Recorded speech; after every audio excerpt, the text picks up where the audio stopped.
ఆమెకు ఉన్న ఆస్తిని తన పేరు మీదికి మార్చుకొని శిశిరాని ఇంట్లో నుంచి తన్ని తరిమేస్తాం, లేదా గుట్టు చప్పుడు కాకుండా ముగ్గించేస్తాం.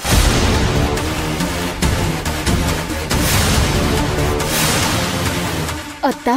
అవును, నమ్మశక్యంగా లేకపోయినా ఇదే నిజం.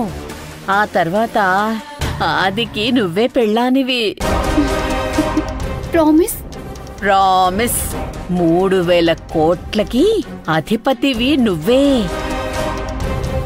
ఇదే మా ప్లాను. నిజమే కదా అత్తా? నా మీద ఒట్టు, నీ మీద ఒట్టు, ఓకేనా?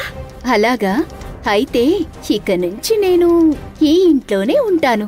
అందుకే లగేజ్ మొత్తం తీసుకొచ్చాను. నీ ఇష్టం వచ్చినన్ని రోజులు ఉండు, కానీ జాగ్రత్త.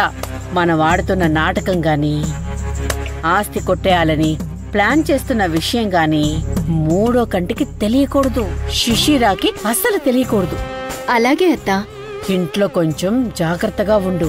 ఆది బావ మీద ప్రేమని కంట్రోల్లో పెట్టుకో. అలాగే అత్తా. అంత దూరం నుంచి వచ్చావు, ఆకలేస్తుందా? నువ్వు చెప్పిన మాటలు వింటే కడుపు నిండిపోయింది. అంతే చాలు. బావతో నా ఫ్యూచర్ ఊహించుకుంటే హ్యాపీగా ఉంది.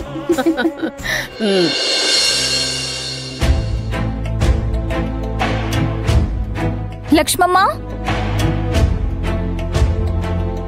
ఏంటమ్మా? అర్జున్ ఎక్కడా కనిపించట్లేదు. మళ్ళీ మీకు చెప్పకుండా వెళ్ళారా అమ్మా?